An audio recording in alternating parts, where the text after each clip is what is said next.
Wow, that was a great episode. I just finished watching it for the third time. I'd probably say it's in the top 3 favorites of all time for Lost.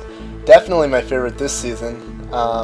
It focuses on 2 things that make Lost so great, which are the mystery and relationships. One quick thing I want to mention before I get started is from last episode, I forgot to mention for some reason, but if you remember the lawyer named Duncan in the show, remember he played the bad guy in the movie Frequency.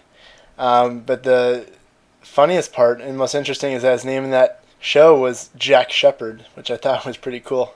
I always love it when they have Desmond flashbacks. They tie in Widmore, who's a character I really want to know more about, and just all his flashbacks or flash forwards, or in this case, neither, are just really mysterious. Remember, ever since the beginning, the producers have tried to make it really clear that it's not as important where the Losties crashed, but when.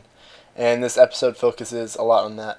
The title of this episode is called The Constant, and unlike last episode, Eggtown, the title has a lot to do with the episode. The focus of the episode is about constants, and I'll talk about that later in detail. Now, the core of this episode focuses on time travel, and not in the sense of like Back to the Future, where they are physically, their mind and body are traveling back in time, but it focuses on the consciousness traveling from one body in the past to the present. So getting right into this episode, it starts off with Sayid and Desmond and Frank, and they're in the helicopter.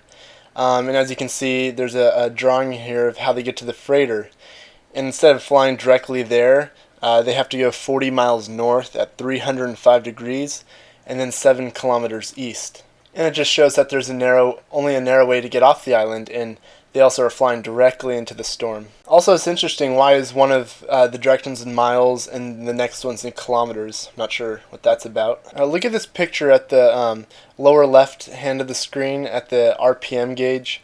It shows that they're going at 0 RPMs, and if it's showing the rotation speed of the main rotor, the copter should be on the ground, but it's not, which is weird. 2 episodes ago, Daniel tells Frank to follow the course at exactly the coordinates he gives him, which was 305 degrees.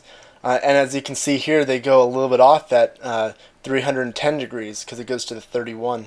Remember back to Season 2, Echo had that prayer stick, and it said on it, "Lift your eyes and look north," John 3:05. And we all thought that was referring to the Bible, book of John, chapter 3, verse 5. But it may have some significance to 305 degrees. It says, "Lift your eyes and look north, John." Maybe they'll be talking to John Locke and referring to going 305 degrees.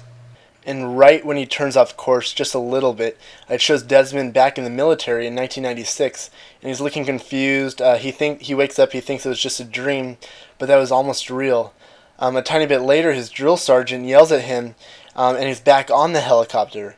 And at this point, Desmond is freaking out, and he says that he doesn't know who Sayid is, and he's trying to get out. What we find out this episode is that the Desmond of the past, 1996 in the military, is now in the 2004 body of Desmond.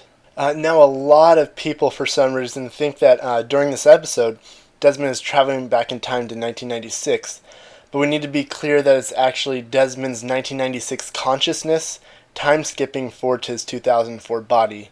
And throughout this episode, most of this episode is completely 1996 Desmond, but in 2004 Desmond's body.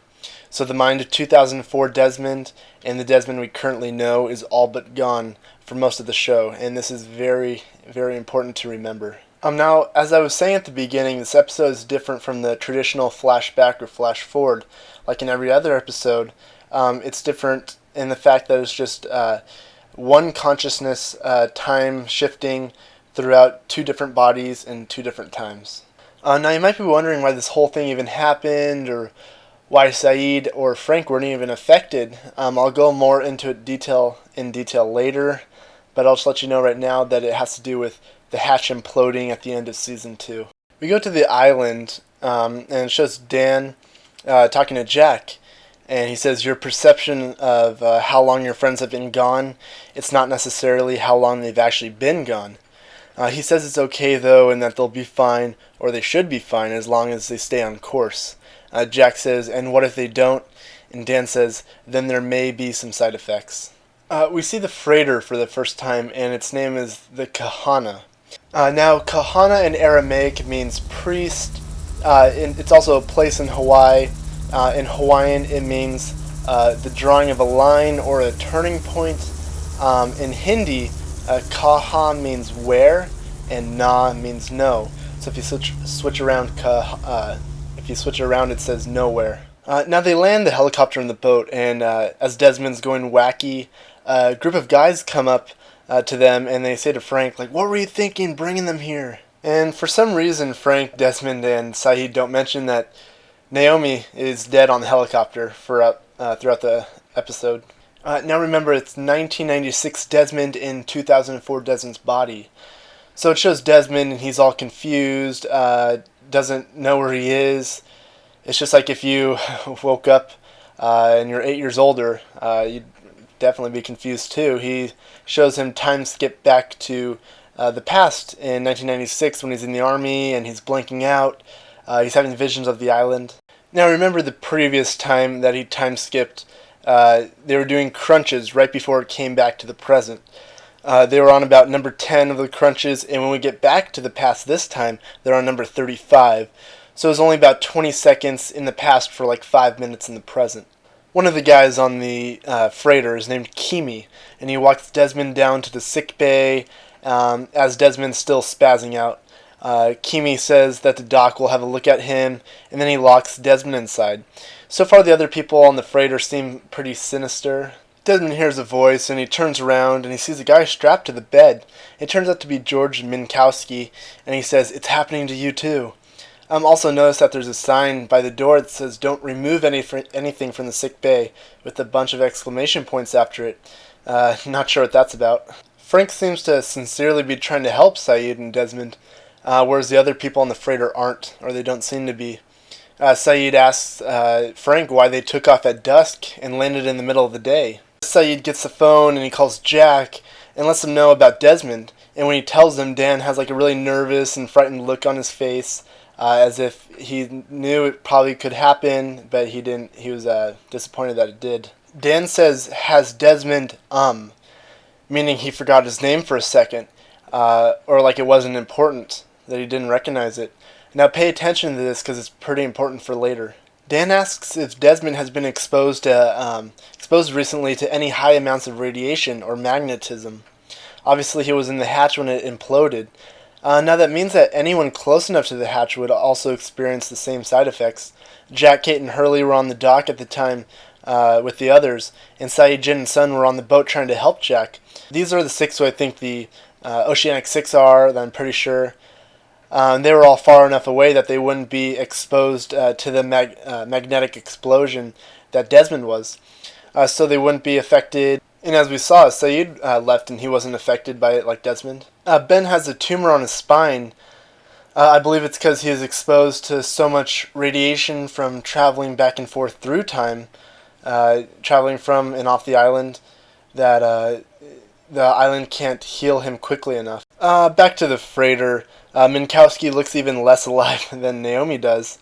It's pretty freaky. He wakes up and he says he was on his Ferris wheel as the doctor comes in and injects him with a drug to calm him down.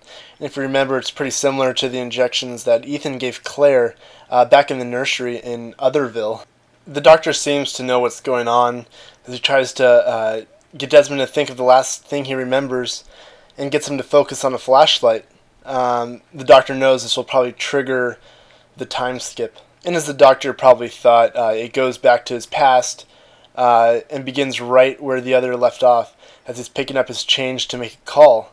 He calls Penny, but she doesn't want to see him. Saeed and Frank come into the sick bay and they give the phone to Desmond and he talks to Dan. Desmond thinks it's 1996 and Daniel tells him that the next time he travels back to that time to go to Oxford to meet him, the 1996 Dan. I don't think this is the case, but it could be that Dan gave Frank the 305 degrees location, knowing that this would cause the time skipping with Desmond, and then he'd go back and see him at Oxford. As we know, Ben gave Michael the 325 degrees location to get off the island, or as he says, get off the island. And even though I don't think that's it, because they're in different spots, it could be an idea.